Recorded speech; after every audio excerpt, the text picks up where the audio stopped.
Welcome everybody to a new episode of 20 Minutes with Roy. Today we have a special guest, now straight out of Austria where he is on altitude camp. Actually from Denmark but living in Monaco, Søren Kragh Andersen. Søren, welcome. Thank you. Before we really start the questions, I'm going to start the timer because we want it to be exactly 20 minutes. Yes. Søren, I already said in Austria, now finally getting started again with a build-up towards the season. But actually, this season started really good for you in February, March. With a win in Paris, TT third in Nieuwsblad. And then all of a sudden the Corona crisis came in, and actually the whole spring campaign could go into the dustbin. It must have been hard for you. How was that? Talk us a little bit through that period. Yeah, it was.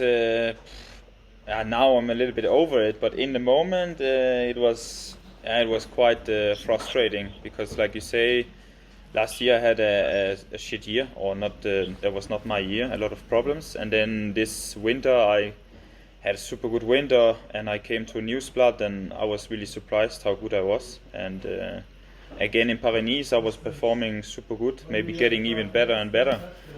So for me, it was a big disappointment that we could not go to Belgium, and we could show us as a team, but also for myself to maybe finally prove my potential in the big classic. So that was hard mentally to take that, but I think the team was good in making new plans, new training programs, and also trying to stay looking forward, making goals, and I think that helped me quite a lot to talk with my trainer and the team, and we were not doing nothing. We were doing something all the time during the Corona time. Yeah. You were not only feeling sad and looking back or thinking how good it could be, but more looking forward. Yeah, we were communicating, talking. It's not like they just left me or the other riders alone at home for 2 months and take care of yourself. We were all the time in contact, and I think that helped me quite a lot to refocus. To take a break, but also then there will come a new season. We have to keep working, new goals. So I think that helped me quite a lot to get fast over it, and now I'm just looking forward to race again. Hey, where were you at the moment that because Monaco you lived during the season only for a big period? That was in complete lockdown, but were you also locked up in the house, or no? Luckily, did you manage to escape? I managed to escape Monaco in time, so that was good. I went back to Monaco after Paris-Nice because everything was a bit unsure yet. But then 2 days after, it was clear that everything would be cancelled, and then I left to Luxembourg. I have a girlfriend there, so I left to Luxembourg and I stayed there 5 weeks. And I could train outside every day. I didn't do one session inside, so I was grateful for that. I'm an outdoor guy, so I was happy not to ride my bike inside. And then a little bit in Denmark, and then back to Luxembourg, and then I went back to Monaco once they opened again. And during that time in Luxembourg, did you also do something else than cycling? Were there new hobbies you had time for now to explore? I don't know. I was quite still training pretty hard, to be honest. I took some time off, but I never really had like a full recovery period. So I never really felt I had time to do all kind of other things. I was quite fast busy working forward again to not lose where I was. I was in a super good shape. So with my trainer Steve, we were talking a bit, now try to get fresh, but then try to maybe be even better. So since then I have been quite busy, to be honest, training on my bike with the core, gym, TT, all kind of things. Talking with the classic group, we had some weekly calls with all the guys talking about classics, parcours, tactics. So I didn't have so much time for like holiday stuff, to be honest. Okay.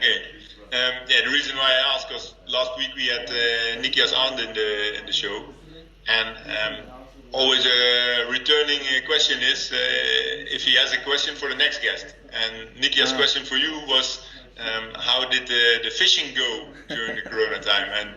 And yeah, did you manage to catch a big one the last weeks? I was in Denmark. I went for fishing and I got one, but only one fish. But it was quite a good one. But I only had one.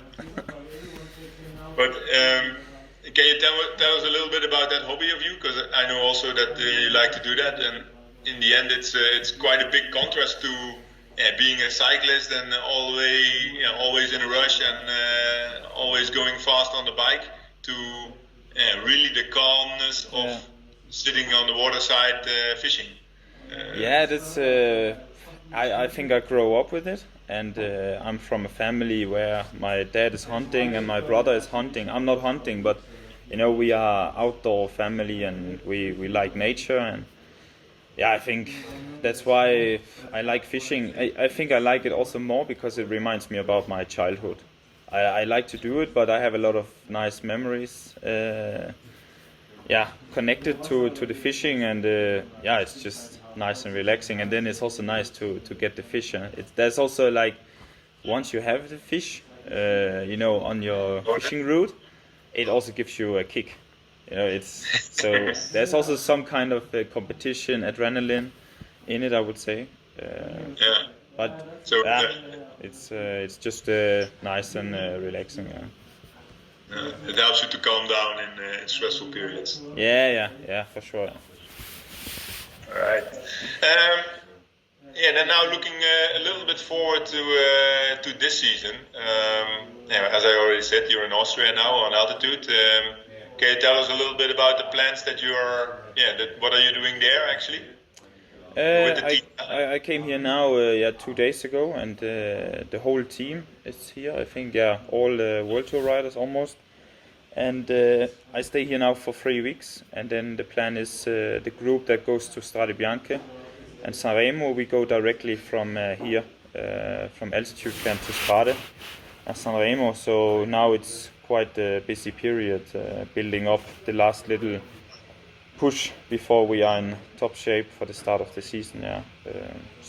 It's nice to be here. I was looking forward to go here after a long time at home, alone training, and you get in your comfort zone. And I also always have a bit before the race, you get a bit tired. So it's good to go here where everything is arranged for you, so you don't really, you don't have to force yourself on the bike. You just do it because there's a plan.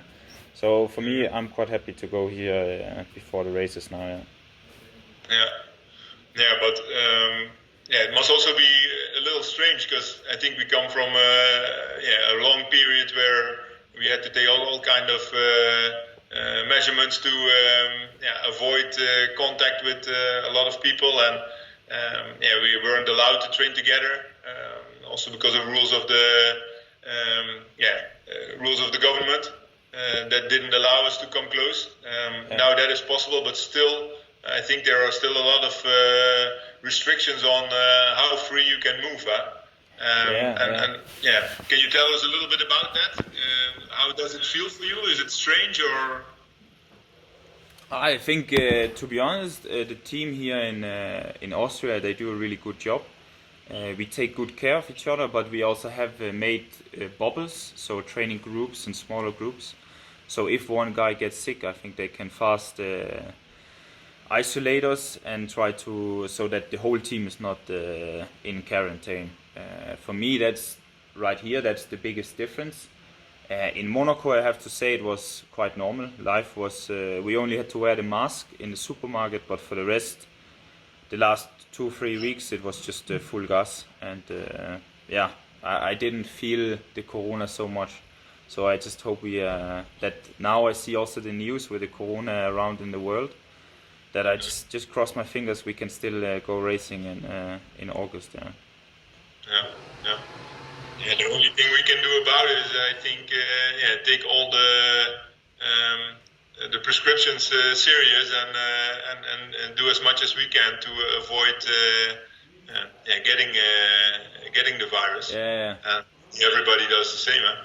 Yeah, we have to take care because we don't know what it will happen to us, and the corona hits the lungs and the heart, and for us that's that's what's so important. We use our lungs every day. So to be honest, I'm also really I try to protect myself because hopefully I have 10 more years where I have to do my cycling, so I don't want to miss 20% of my lung capacity. So we have to take care of ourselves. I totally understand. And are you in the same bubble as your brother now? No, that's a bit pity. He's in a different bubble. But we are allowed to have a walk, but with a distance, so that's okay. Yeah. Just outside we go for a walk, but with 2 meters in between. Can you tell us a little bit about that? How is it to work together with your brother, to be together in the same team? I raced with you quite a long time, and last year I also was teammates with your brother. Yeah. So I know the bond between you is quite close. And when you weren't teammates, you had contact every day a few times with your brother. And now having him closer to you, was that what you expected from it, or? I don't know really what I expected, but I know for both of us it was a big dream always, to be at the highest level in the world in the same team. That was almost like impossible, but then it happened, and I have to say I really like it. We can also share things, we can talk about what's going on in the team, race programs, trainings. We have a lot more to share and talk about, and I think we also help each other quite a lot. Just talking to each other, but we still call each other 1, 2, or maybe 3 times a day just to chit chat. And here, of course, in Kütai, I think we were both really looking forward to see each other and have our walks together, and just we are brothers, but we are also best friends. So I'm really enjoying that he's here, and I guess he has the same feeling.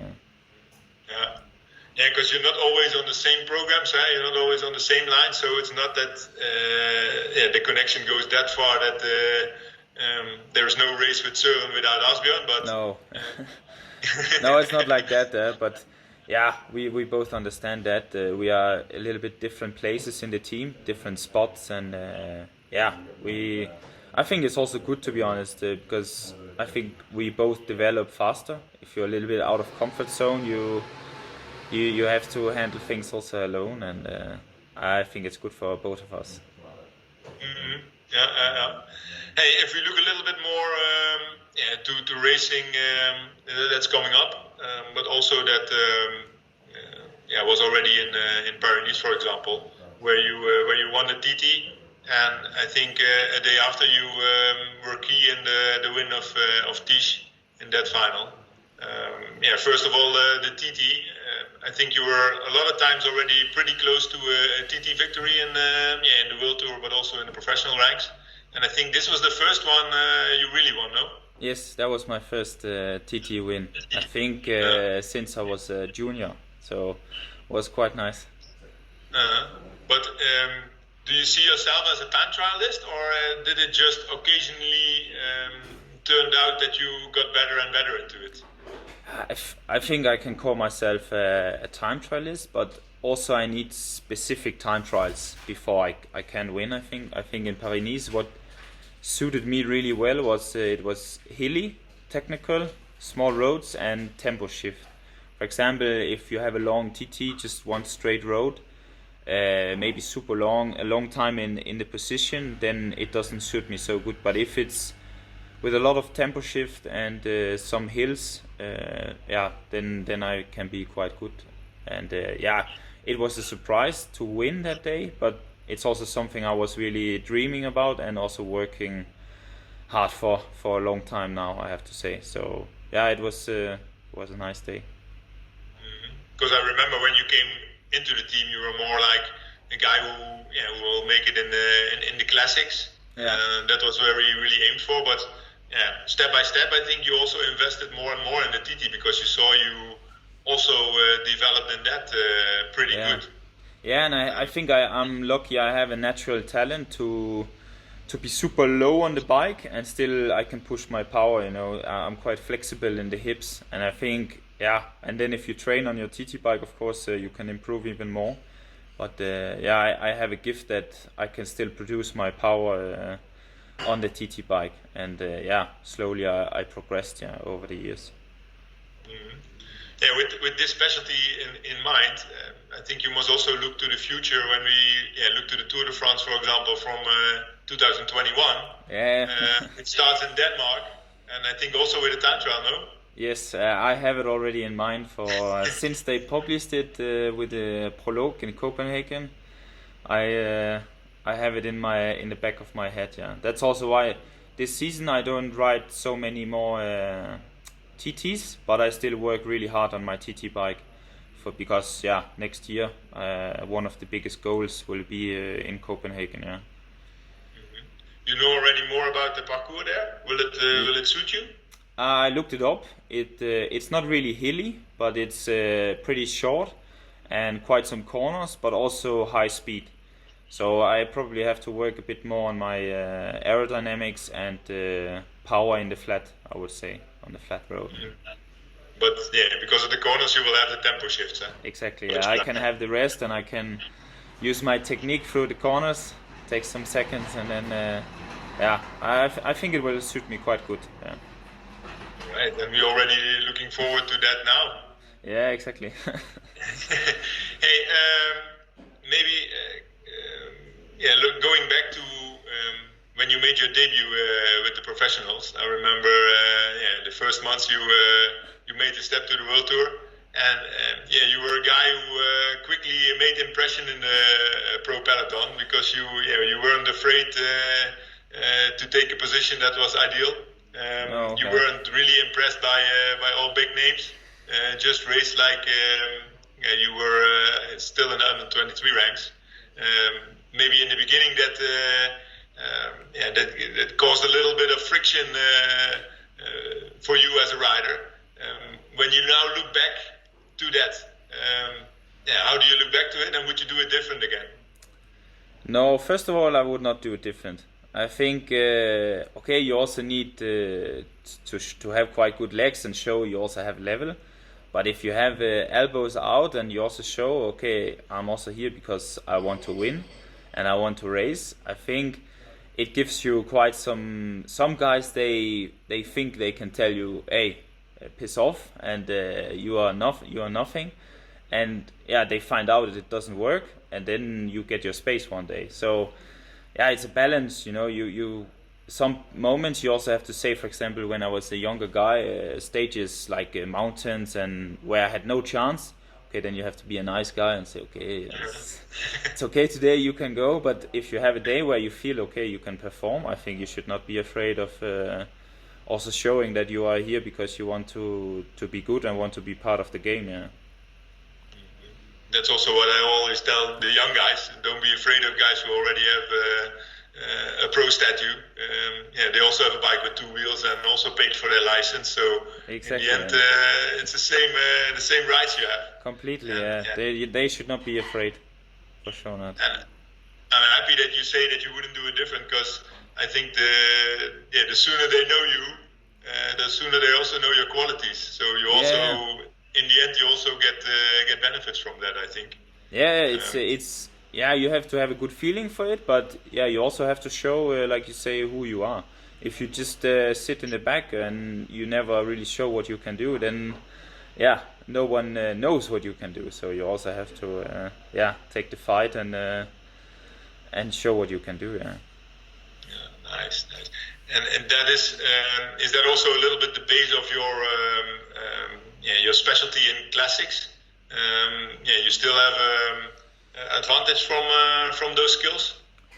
It's hard. In the classics, I would say all 150 riders, they all have this skill. Maybe some a bit more than others. Maybe in the really hectic moments I can benefit a little bit, but I would say overall it's not the big difference for me in the classics, because like I said, all the riders there, they have they are a little bit crazy and they are all good at positioning themselves. Yeah. You have to know when you do it. Yeah, it's more the moment. It's more be able to the do it and then the feeling. only do it one time. Yeah, At the right exactly. moment. You have to have the feeling of the race when to do it. Nice. Hey, what's the plan today? 3 hours easy. I'm adapting, so I take it Still easy. adapting. Yeah. All right. Because I see we running out of time. It's 1 second left. Time is over. We close it.